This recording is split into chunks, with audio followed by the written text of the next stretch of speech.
So let's get into debt, because I know that's a topic where some people don't want to talk about debt, because it is very easy to get access to credit cards, car loans, whatever it may be. Yeah. And then also I think it's the perception of debt. Is there good debt? Should you avoid it altogether? Just spend what you have? Let's Talk DXB. Real conversations by real people. Beth, thank you so much for joining me on Let's Talk DXB. So much for having me. You're welcome.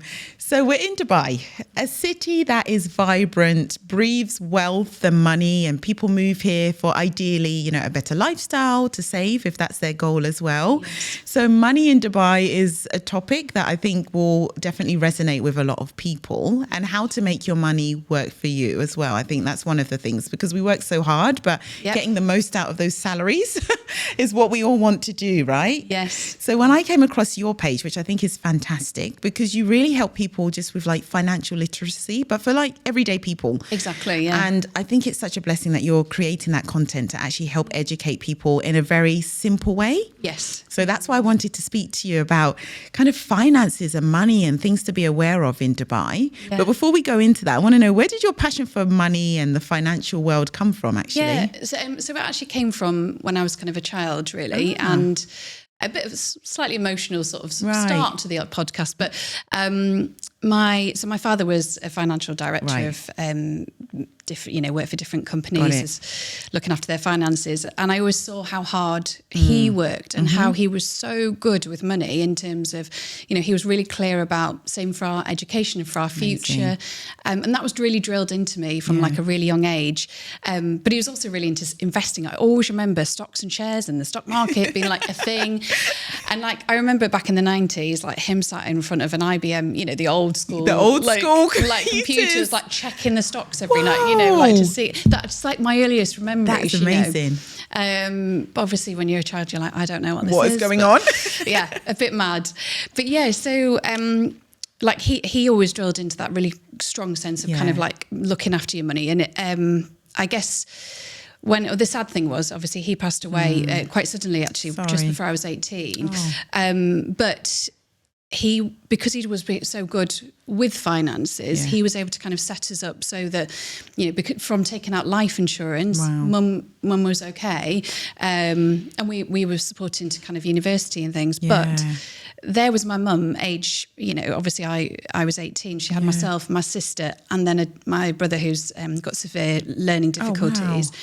By herself and having to look after all the finances. What? So my mum never worked, obviously, properly, growing up. So all of a sudden, even though my dad was good with the finances, she's having to look after all of this. And it was such an eye-opener for me at that age. I mean, obviously, a really horrible situation to go through as well, but obviously she was great, and it was all sorted because of how my dad had put things in place. It helps. I think it really drilled into me that you never know what could happen. And but for both men and women, we on both genders need to know about money at every stage of our life, because you never know what could be around the corner. And so I guess from that age, I've always been quite keen to understand more about personal finances and that kind of, but it was going into kind of my 30s really.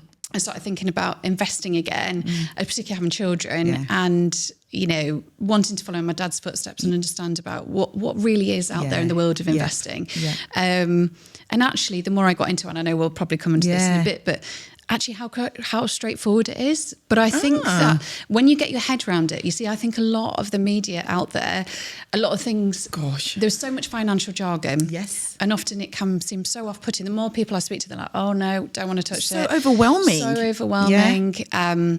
But actually, if you really keep it simple, there are things that you can do. Throughout my life, really, in my kind of career, I've always been keen to kind of, support friends and people who've kind of come to me to be like, here's good ways to save your money, think about your personal finances and financial goals.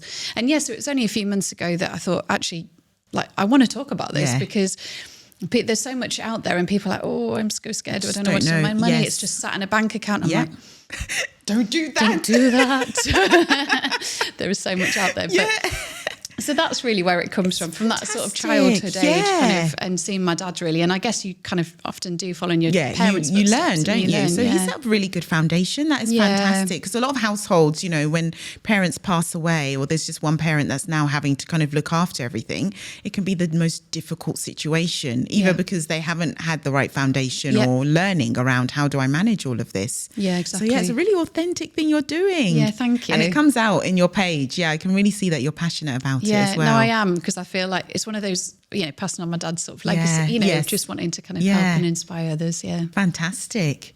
And then in terms of you moving here then, was it the kind of the usual expat story of tax-free, want to have a better life? Come in for 2 years. Yeah, come in for 2 years. And then if you had children at the time, we can save for them. Is that what it looked like? Exactly, yeah. So no, it did. So we kind of thought, we'll come out here.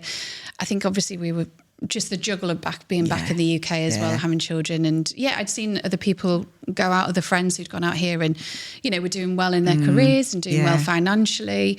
So we obviously took about a year to really think about whether we were going to come out and whether it was the right thing. And we just thought, you know, life's too short, as I know, that let's go for it. And I think with the children, and we were able to kind of, get them into the school of my eldest anyway, that it all worked out. And I thought, why not go for it? Yeah.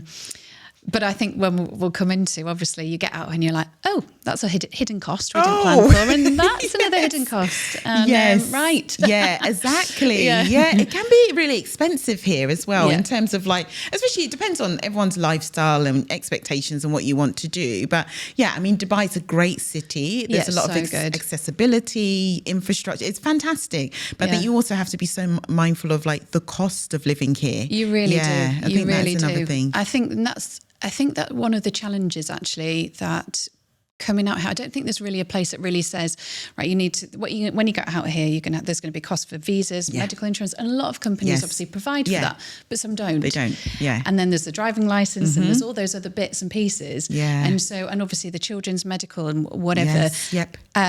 It's really about thinking about factoring all those things in. You're right. Because as you say, when you get here, it's like, oh, that's another thing and that's another thing. And it all adds up. And of course you get here and it's like, oh yeah, all the brunches. I want to be out. I just want to experience it. So I totally get how you can get quite carried away with Dubai. Yeah, correct.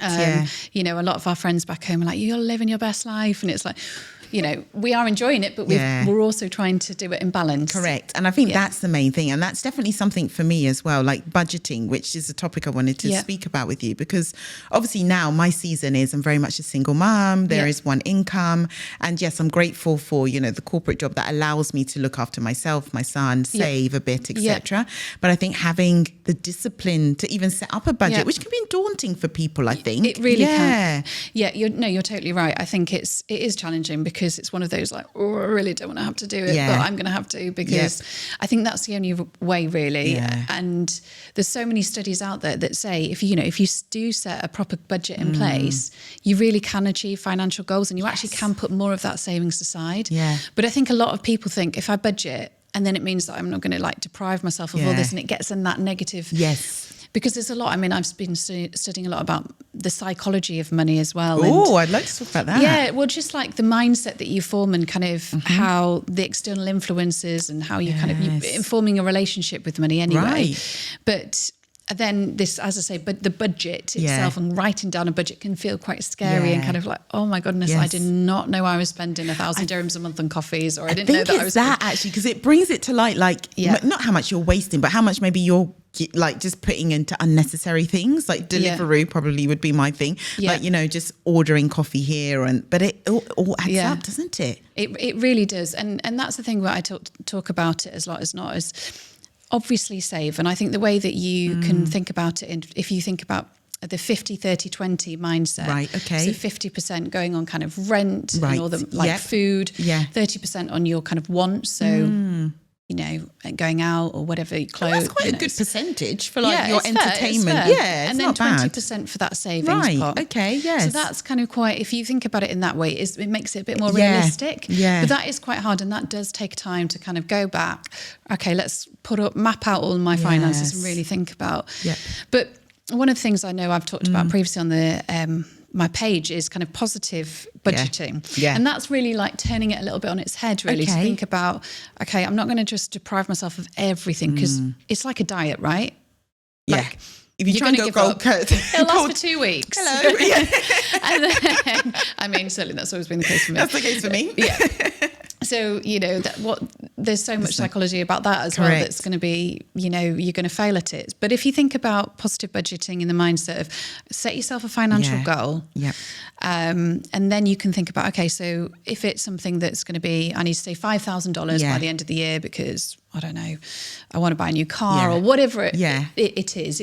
You work backwards then and think, okay, so how much is that a month? Yeah. Okay, so that might like $400-500 a month. Yes. Okay, that's a bit more achievable then. Yes. And then you can kind of think about, okay, well, I know that I'm automating it. And that's the other thing I talk about quite a lot, is making sure that you automate your savings and pay yourself first before anything else in the month. When your money comes in, if you've got an automated payment going to your savings pot, it goes in and you don't need to think about it then. Actually. Because so many times we get to the end of the month and we're like, okay, I've only got that small amount left, or exactly. But if you're really sticking to it and having that positive mindset about what you want to achieve, it really does help. Yeah. But the other thing with that positive budgeting is thinking about like, okay, well, my main thing is to travel, so therefore I'm going to spend more on that travel budget and less on going out. So you're kind of shifting the money a little bit, and think of it more in that term rather than depriving yourself of everything. And I'm just not going to do anything. Yeah, exactly. It's not realistic, is it? It's more like, okay, I know I want to go and have that holiday, so I'm going to do that. But it might mean that I'm going to eat out a couple of times less a month or whatever. Correct. Yeah. So it's just trying to think of it in that way. That kind of is realistic. Yeah. Because I think for me as well,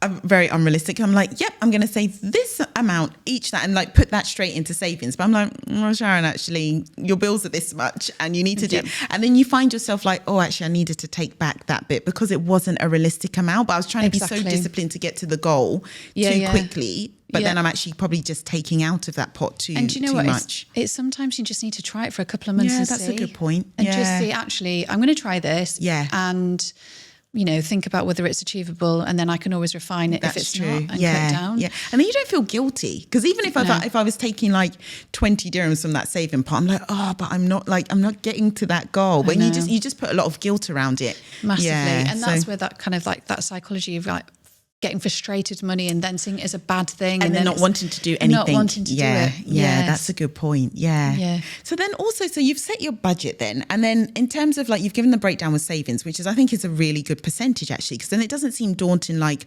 like 40% of my salary needs to go into a savings pot and then I'm not going to be able to eat. I mean, I feel like people coming up to Dubai are probably like, I'm going to save 40% of my salary. No. Maybe you might not be able to do that if you're going to have all the holidays and the brunches. But then you have to give up a lot of things, right, to be able to do that. And like the lifestyle maybe has to be adjusted to do that as well. But then when you talk about relationship with money, because I think that's really interesting. So what, like from your learning so far, like what are you seeing and what are the different types of like personality types and money traits? So it is really interesting because what the science has said is actually a lot of your relationship with money, and I talk about my childhood, is actually formed from the age of about 5 or 6. Wow, that's a good point actually. So kind of how your parents are behaving around money does have a huge impact on you. Gosh, from that young as well. Which is mad, isn't it, if you think about it? That makes me more mindful with Zane than my son, Yeah, so it's kind of really thinking about like understanding the value of money as well in that stage. And and I'm really keen. One of the things I really want to do at some point is kind of like work with a lot of schools and kind of support them into. Because we don't get that. No. And we didn't. I didn't get that growing up at all. And I still don't think that it happens really. But I think it's starting to in some areas. Yeah. But having that conversation about like, actually, this is what personal finance is. Yeah. And this is what debt is. And we don't want to try and get yourself in debt. But actually, this is what savings is. And if you save your money, then this is what happens. Such a good point, actually. It's really important. It's something I really want to do. And one of the tactics I'd heard about as well is kind of, let's say you give a child like $10, and you split it in between that, well, actually, I'm going to give you $10, But $3 or $4 are going to be, you can buy yourself something. And then the $3 other dollars, we're going to put that into a savings account. That's it. And then the rest, you're going to be putting towards charity. Yeah. And so you get in that different mindset of, okay, all right, okay, now I understand what's happening with my money here. So it's going in 3 different piggy banks. That's such good advice from such a young age, actually. Yeah. So if we can try and certainly that's obviously what I want to do with my children. Your children. But so as I said, I kind of, your relationship with money is formed at that age. And then, of course, as you grow up, there's external influences. Correct. Yep. So obviously dependent on the people that you hang around with or where you are, like in the workplace and all those things. And especially, I mean, I can imagine for a lot of people in Dubai, there is a lot of kind of keeping up with the Joneses. Keeping up with the Joneses. The adverts that you're constantly seeing to kind of like, as you say, here's a credit card and here's this and this is this. Accessibility to a lot of this. Yeah, I was so that's shocked what's a bit scary. I think going back to different relationships with money, there's kind of dependent on how your upbringing and where various things that have happened to your life. You could be the money avoider, that avoids looking at all the bank balances, avoids touching it. I just don't want to know. Yes, I don't want to know. Yep. And then there's a money hoarder. The one who wants to just save all the money and doesn't want to spend it all. Yes. Now there are people out there who just don't want to, even if they have all the money in the world, they just don't want to touch it. Don't want to touch it. But do you think is that from like fear or either maybe like greed or fear of losing money? Because I feel like that's quite interesting. So if they've seen, it could be that sometimes they might have seen their parents just lose everything. Or, or friends or businesses they started or whatever. It's, that really has that big knock-on effect in terms of that would make sense where that would come from. Yeah, exactly. Yeah. And for me as well, because you mentioned charity, and I think that's a big part, in terms of me anyway, having that kind of giving spirit, like if I have something to give. So one of my goals was, there's a women and children's charity here in Dubai. And that was stemmed, I think when I left my marriage, I was like, there's just a lot of, for me, children are just my heart, and being able to support them in any way. And I'm not giving like massive amount, but being a bit disciplined enough to be able to give. I think that's important with money as well, having that heart to to be able to give to others. So you mentioned having that in the budget, which I think is a great thing if you can do that. Yeah, exactly. No, I think it's really key, and that's it. I always wanted to kind of support, like you say, support charities from whatever age and whatever you can give in that sense. It's a good point as well. So let's get into debt, because I know that's a topic where some people don't want to talk about debt, because it is very easy to get access to credit cards, car loans, whatever it may be. And then also I think it's the perception of debt. Like, is there good debt? Should you avoid it altogether? Just spend what you have? I think that would be really interesting. Yeah. So talking about the question around good debt. Yes, I think there is an element of good debt. Okay. But you need to be careful with that. Got it. So if you think about the 3, off the top of my head, 3 different types of good debt, and that being a student loan. Yeah, okay. Because it's for your education. Supporting your education.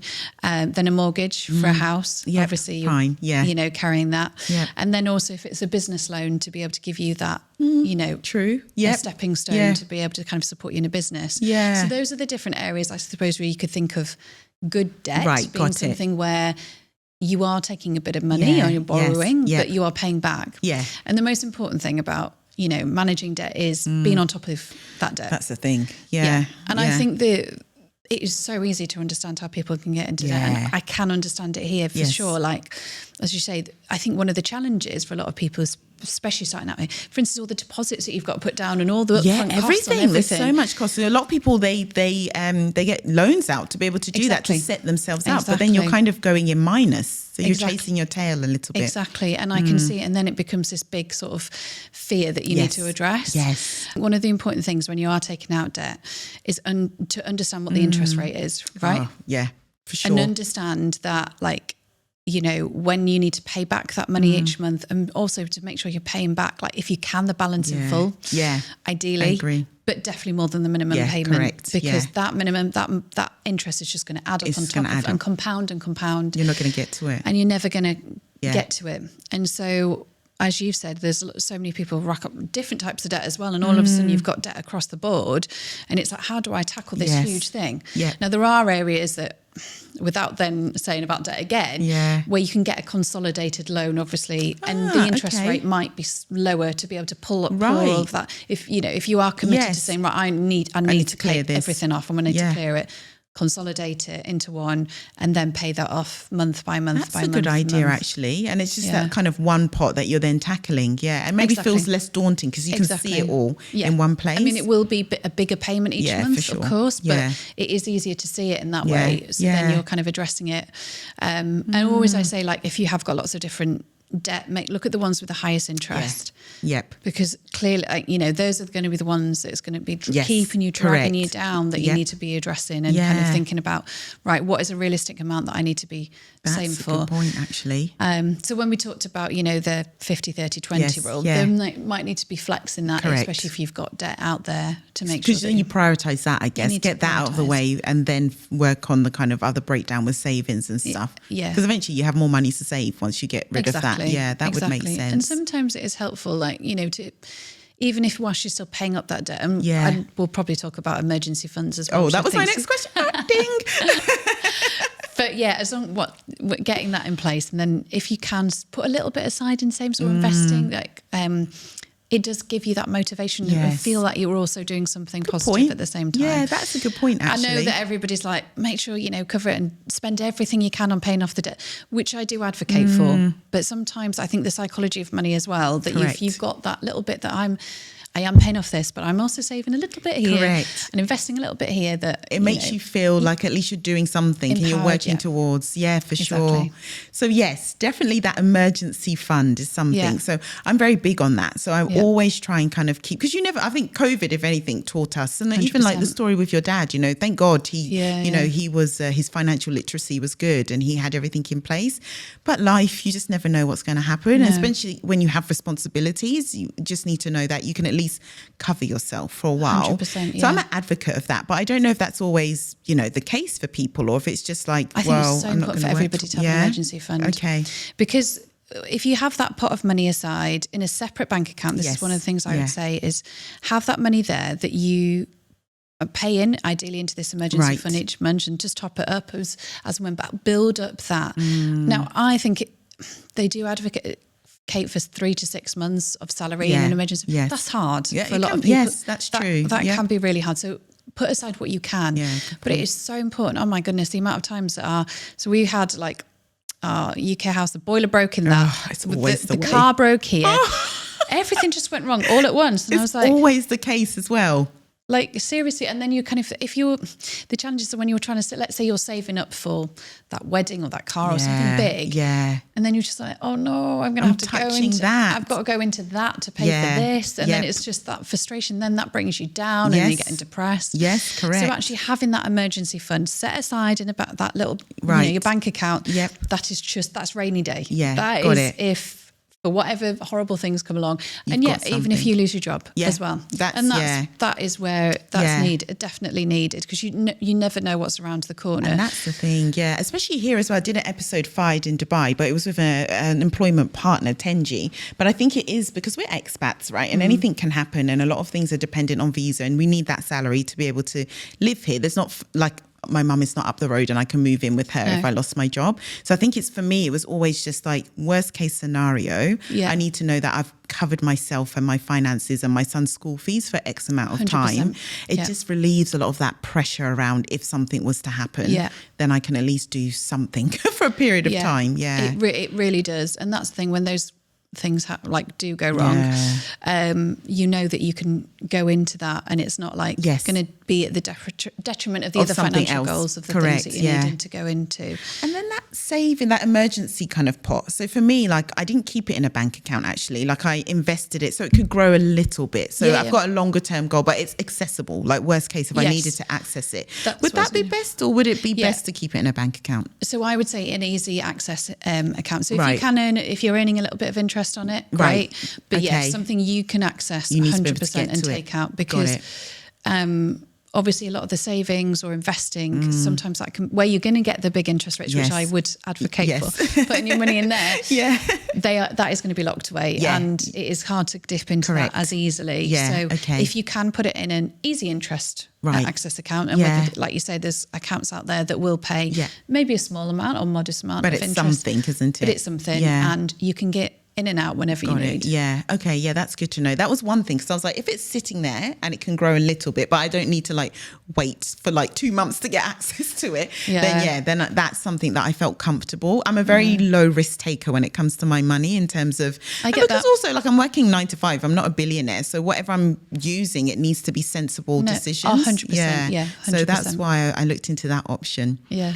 Another thing for me as a mother, so 2 things that I said to myself, particularly as I became like a single mother, I want to be able to give something to my son eventually, whether he wants to go to university or it's a pot of hopefully university, a pot of money for something. And then equally me, my retirement. Yeah. So, you know, I don't want to be a burden on my son, hopefully not, that I can actually have a lifestyle that I'm comfortable with and self-fund that. A lot of the times as well, particularly within my like community, it's quite often that you look after your parents financially, which is not a bad thing. Culturally, it's quite a normal thing. But I think one thing for me was I need to know that I can retire and be quite self-sufficient without having to rely on someone else. So retirement fund and an education fund were the first 2 things that I set up actually when I got divorced. So important. Yeah. So important. Okay, yeah. Definitely. And I think the earlier that you can save for them, the better. Yeah. And I think out here it is, because obviously there's a gratuity that you get correct. with your company. And I know that there's certain, I think I bought a new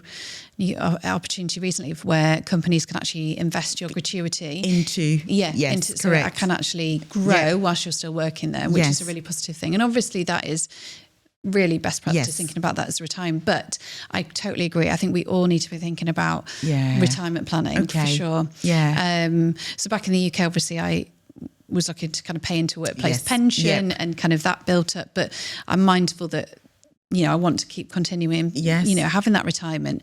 And so one of the ways, and I'm sure we'll talk about investing in a way, but I think if the way that I look at the money and I put aside a pot of money in terms of investing for retirement. So with investing, I always say, think about this long term. So you need to really be thinking about this like 10, 15 at Mine's least. like 20 years. I'm like, that feels ages away, but it's not really. Yeah. And this is where coming on to the investing side of stuff, that it can take down that risk level a little bit when you're thinking about it over a longer period of time. And that's a key to investing. Like minimize the risk by thinking about it long term. And actually the stock market in general has often, for the most part over the last 100 years, been on an upwards trajectory. There have been blips. If you think about like 2007-8 financial crash, COVID, like there's been times like that. But on the whole, it has increased if you think about across the board. But yeah, I think so. That's where I think that when you're thinking education-wise and retirement, investing, it has to be longer term. Is a good option really to think about that. Because the way that I would advocate sort of if I've got the finance pots, you know, you've got your everyday access for your emergency fund, then I think about the fixed deposit scheme. So so there's I was looking into that, but I wasn't too sure. So that's so quite basically like with banks, a lot of banks, I think that sometimes they call it, I don't know if it's more American term, like certificates of deposit, but fixed deposit schemes, where you essentially just put a chunk of money and it's locked away for 2 or anywhere from a year to 2 or 3, 4 years. And there's such a thing as well. I've also got money in like a notice period account. Oh, I didn't know where you about have to give them like 6 months or 3 or 4 months notice. And the longer you give, often the interest rates are higher. So, but and that for that pot of money, I'd be thinking of something that would happen in the next 5 years or so. So if it's like, let's say you want to buy a house, that's where that sort of money that's where building up the deposit. That's a good place to put your money, because you put, you got that chunk of money, it's going to sit there and the interest will accrue and you'll be able to earn something. And it's still relatively low risk. Yes, correct. But you are actually building on that. And for something and one of the big things that I know I talk about quite a lot on my page, but is that setting financial goals. Yes. And now you've just said there too, financial goals, right? Yes. So your son's university fees and also my retirement. Your retirement. Yes. Yeah. So you know roughly when that's going to be. And the good thing about with a lot of stock market kind of investing funds, investment funds, I should say, is they actually do like, you can work back from where your pension age is and kind of what your period of time that you might want to be investing for. So then that kind of carries that across the piece. But and then again, you might be thinking about like the more fixed deposit schemes for your son's education, for instance, if it's kind of shorter term. Yep. So as I say, there's different ways to kind of think about it. That's actually a good point. I didn't think about that, because I feel like there's just so many different pots of where things can sit. Because I think before I really tried to kind of improve my financial literacy, and I was a lot younger then, I only knew you get your salary, you save a little bit of money, and then the rest you kind of use it for your entertainment. But now I'm just realizing there's a lot of ways that you can chop and change, and you don't need to have like the biggest salary to do that. But there's different pots that you can put your money in 100%. To kind of make it work as a whole. So I think it's great to kind of just know there's so many options out there. There are so many, and it is interesting. I don't know if you're going to come onto this, but like the real estate, obviously. Of course, yeah, because everyone's like, buy, and I bought property and I didn't gain in the way that I thought I would actually, but a lot of people like buy property and you become rich. I think it's about making wise decisions, and it's time and season. There was very logical reasons as to why our property during the divorce didn't sell for what we thought it would, but we gained because we'd had it for like 7 years. Yeah, and of course. There was a little bit more that we went away with something, but not as much as what we thought would happen. But yeah, I definitely want to talk on like real estate, because that's where everyone says invest in real estate. No, it is a challenge, and I often get. I mean, if I'm honest, I don't know enough about the Dubai real estate market. Obviously, I know quite a lot being back in the UK, but there's so many people like, oh, it's hugely volatile, and we've seen it when it's dropped, and it the market's dropped, and then it's done well, and there's different areas, and people say the key is to buy off plan. There's just so much there's so much out there, isn't there, in terms of like the real estate, but. So I'm always keen to kind of like, well, I really want to invest in the real estate market out here, which is where I came across the Stake app. I wanted to ask you about that. Yes. Yeah. And I'm really fascinated. I think it's such a great invention, really, because it's that opportunity for someone like myself and perhaps others who might want to kind of take a low risk. So we know the Dubai property market seems amazing, but actually you might not have all the money to put that down, or you kind of just want to dabble and just test it out and see. But I think it's fascinating. They so the way that it works obviously is kind of what they call fractional real estate investing, where you from anywhere from 500 dirhams. I mean, obviously you can put a lot more in, but you essentially would own a share or a portion of that property. Okay. So for instance, like I own a small share of a property on the marina, along with 300 people. Interesting. Yeah. But what's the gains look like then for something like that? So they've you obviously in the process, a lot of these, they kind of buy under market values. Then you would get, I think they talk about 30% over 5 years. Projection is what they kind of outline. But then you would get the rental income each month. Got it. So ideally, I mean, mine's like dirhams. No, because like you're literally, and that's probably how I would start. I'd be like, but you're seeing something coming in. Exactly. So it's that small amount, and it gives you that, that's nice to see that coming in. And obviously the point of it is that you would reinvest. Yeah, correct. Yeah. That. So over the term that you would reinvest that money. And there are ways, and it is still quite a relative new platform, but there are ways to sell your share if you need to liquidity, and you need to get that money out quickly. So you can sell that as well. You can sell that, or kind of like, I think there's opportunity like a couple of times a year they do it where if you need to get out, like you would sell your share off, or after I think they try and obviously hold on to the property for 5 years and then sell it. But I'm not an expert in it, but I think that generally sounds fantastic. I might actually look into that, because I'm definitely interested in reinvesting, like regardless of the situation. And I think for me it's more like a family home. Like I would be the end user for it, and I want to be able to kind of buy somewhere for myself and my son. But it's shorter term. It's just knowing that also I'm looking at different options as well, whilst I build up the money to get that down payment and all of these other things around 100%. it. No, I think it's really good. I think it's good to kind of think about like just something small and just seeing, and there are like the main, a lot of them are places like the Palm Marina. So they are lucrative, like where rental income would be quite high, especially now as well in Dubai. Exactly. Yeah. Okay, I will look into it then. I was doing some research around it, but I wasn't sure. Yeah, no, I just said, as you say, I mean, the beauty of it is that it's small, like it's a small amount of money, and so it builds up that confidence, and that's what I want to kind of support a lot of people to do when I think about investing and things like that, is start small.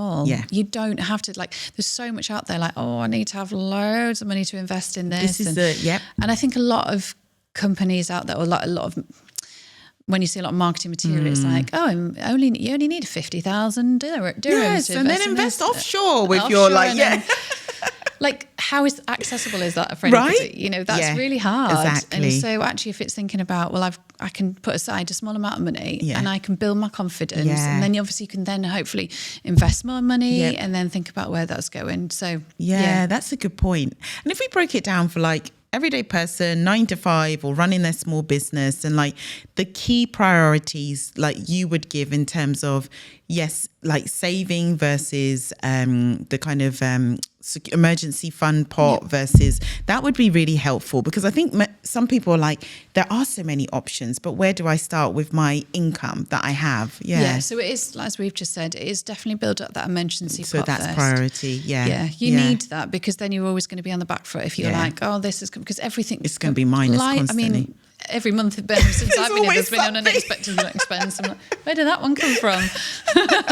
Wasn't planning that. So it's thinking about actually have that pot of money, and then start small. Think about and what I as I talked about earlier is have those financial goals. So that gives you that motivation then to think about, true. I know I want to save for this.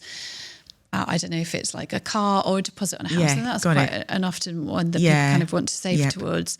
And what is realistically the amount of money that I can put aside? That's the thing, isn't it? In that money. And if you can, I do say, put aside a little bit for investing, because that's your longer term.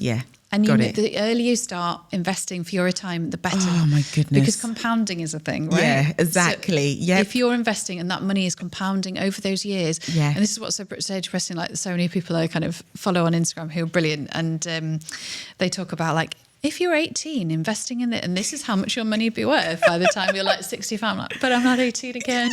Honestly, I was like, if I just did this at least 8 years ago. If I was told at school, start investing. Beth, it's so important. Exactly. And that's the thing. If we set that mindset from that earlier age, like our children will be sorted for retirement. Could you imagine? Yeah, for sure. And they wouldn't be panicking. So like a lot of people don't think about retirement until like the 40s or even 50s, and then they're like, I think it depresses them as well, because they also feel like I'm getting closer to the age, but like what's actually going to happen when I stop working? I think that gets so overwhelming, then it's just like it's hugely overwhelming. That's a good thing about investing in, so like dollar cost averaging as well. So if you think about, if you take like an investment fund across the stock market, obviously there are going to be years when it does bad, but things like on the whole, there'll be other years that you've done well. So then it's like, it balances out. It balances out. When I did the one thing I said, I was like, I just need to be able to get back what I put in. Like, I'm not a high risk player where it's like, you could get big gains.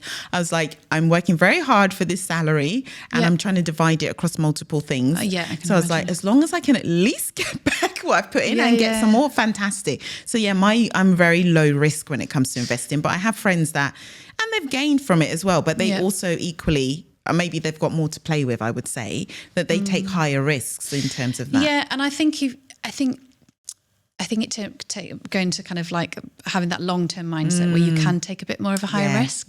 That's what I was talking about earlier, because if you, and this is the way a lot of the kind of investment funds are kind of set out, where it's kind of often if you've got a proportion of stocks, which are kind of like very volatile, high risk, and then you've got a portion of bonds, which are more like relatively low risk. And so that balance in terms of like a lot of them, depending on your time horizon, if you've got say 30 years or whatever, then you might have more in stocks, and that'll kind of like change to like bonds the closer you get to retirement.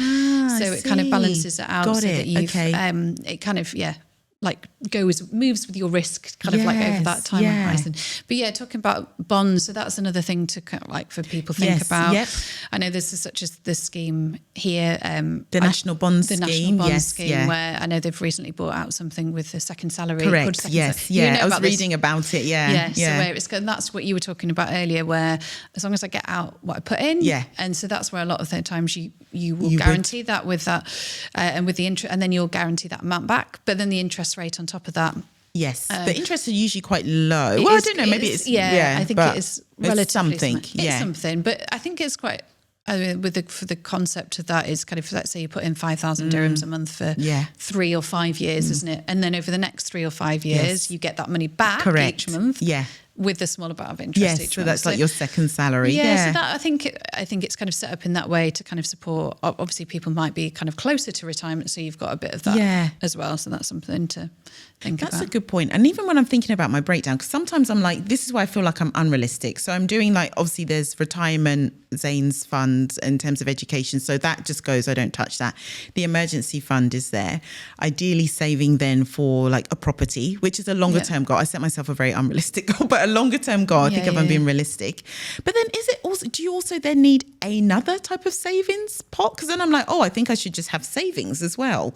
Or is that if all you can do, but don't put so much pressure on yourself. I think this is why I'm unrealistic. You've got your emergency fund. That's what you know. Got it. That's there. Yep. You've got that your longer term goals, your children's education, obviously retirement, and then you want to have the house. Like don't do a crazy. Otherwise, I'm not eating. And I think this is why I'm just like, Sharon, that's not realistic. No, and I'm very impatient as well. Yeah. Don't deprive yourself. Honestly, don't. But I think if, as I said, there's options to do a small amount of investing if you want, and just like, if you want to put a small amount in something and just see where that goes. Yeah. Okay, that's good advice. Because one of the things that I was like, back in the day, I imagine, gosh, my dad was still alive now. Like, I'm sure he invested in like Google and, first. Can you imagine that? Could you imagine? How much Google's and Amazon from back in the day.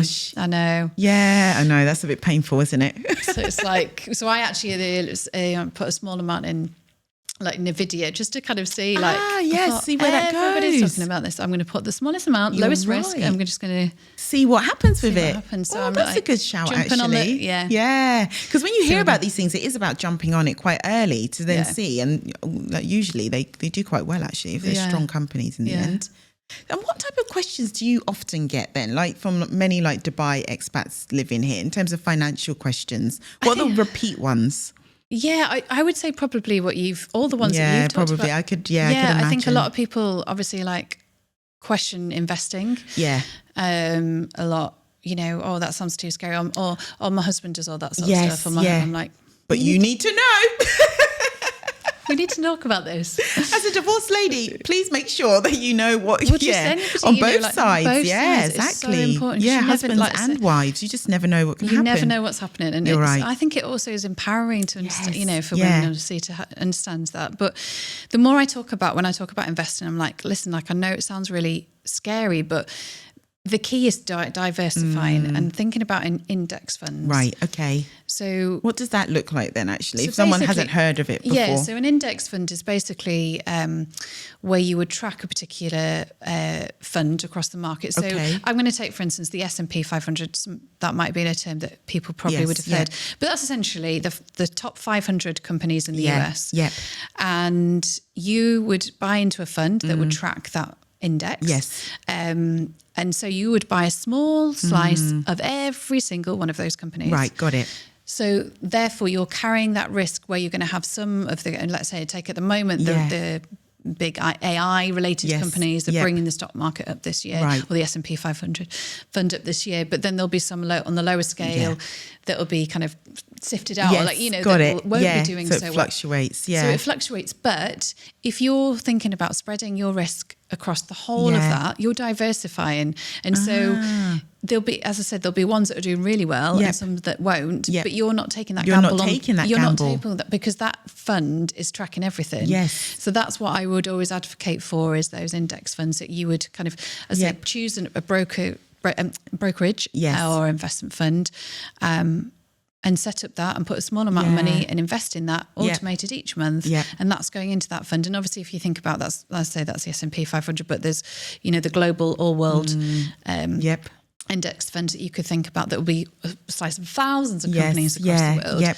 And therefore, I mean, that your interest might be not as much as kind of some of those ones, but it does carry, that's a good lower point. Risk. And so it's really thinking about diversifying across different countries, different markets. So exploring the options. And that's where people thinking about investing, it is, think about it as diverse, like putting it in a fund. So you're not taking that level of risk yourself. You can't, So that's a good point. Yeah, and I'm a huge advocate for DIY investing, and I think it's just about educating yourself. That's what people starts. ask. So I think it's like, it sounds really scary, but the more that I've kind of got into it, and obviously learning about it since my dad, but there's a lot of resources out there. And one of the biggest things I love is listen to podcasts. You get so much. I get so much. Yeah, obviously. for sure. Obviously. Plug. But no, I think it's so important. And it's when people break it down to you and you're listening to it, like, oh yeah, that's a really good one.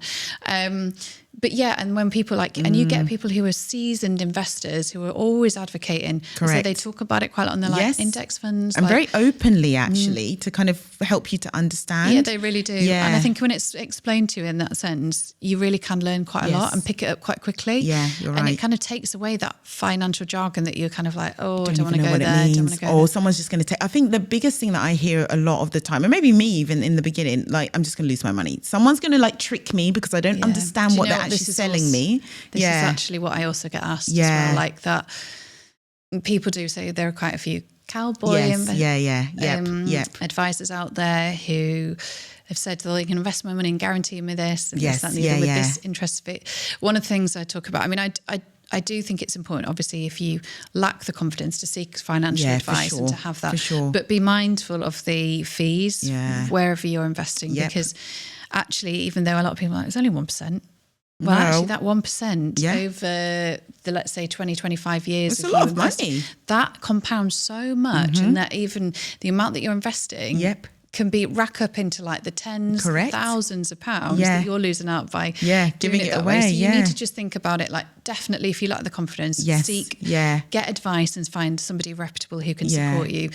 But there are ways that you can do it yourself. And I think that's also good to know. Like, I did the S&P 500 actually for retirement and Zane's education fund. And the thing is, like, when I'm sitting here saying, I did, because before it used to be like, S&P what? Like, why? Like, it all just felt like, what is this language, etc. Yeah, exactly. So I think the main thing, like, you're doing really well to kind of just like make people understand it. Like, I am one income, I earn okay, but I'm not earning a lot, but I can still put a little bit into this. So it's doable, because I think a lot of people hear that and they're like, well, my salary is not big enough to even think about it. And you really can start from like as really low, like even like $50 a month, if you can think about that. Exactly. And actually it does make a difference. Because you're thinking, I'm putting $50 aside and that's my retirement. That will accumulate over the time years. and compound with all the interest that will go into that. And you'll be surprised about how much that'll end up being later on down the line. So definitely starting small and being regular. Yes, that's the main thing, the consistency around making those payments. Yeah, because I think they do, you know, if you look at as I say, some of the stock market over the last kind of 50 years, unfortunately there have been those times, let's say, where you kind of missed out on when there's been those big dips and things like that. So it's important to make sure that you do it consistently, and over time your money should it was fine. It's fine, it will do. No, I think that's so important. I think also it's just knowing that there's stuff accessible and you don't need to kind of be a billionaire or earning crazy amounts. So at least start somewhere, because I think that's where people don't really get into it. It feels overwhelming. Yeah, and I can totally understand that. I really can. And it's when I say that's why it always felt overwhelming, even as a child, like growing up and my dad talking about it, and then kind of really getting to grips with it, like late 20s, 30s, where I was like, oh, actually, no, that makes sense. And but I think sometimes it almost felt like, particularly for like a woman as well. I don't know what it was about it, but it kind of just the financial jargon that was used around it. Yeah, exactly. I think a lot of people as well, like, associate investing with trading. And it's quite a male-dominated environment as well. So for women, you're just like, well, if my husband's doing it, or I'm just going to stay away because it seems too much to kind of get into. And I think people think, and obviously I'm not going to go into this, but the world of crypto, obviously that's oh my like gosh, I haven't even tapped into that. I don't think my brain can handle it. I'm not even going to tap into that. But I think obviously that is like, you know, hit and put a lot of people like, whoa, it's so volatile. Like, so many people like, I made loads and then I lost it all. I was rich for 24 hours and then it all went. It's crazy, isn't it? So that's another world to kind of like I think you have to be really on it though if you're tapping into that, because it is so volatile. You need to know exactly what's happening with your money. 100%. I would really agree. And I think there is something to be said in digital currency being the way forward. So I think it is important. But I think you're right. I definitely think it is not a get rich quick.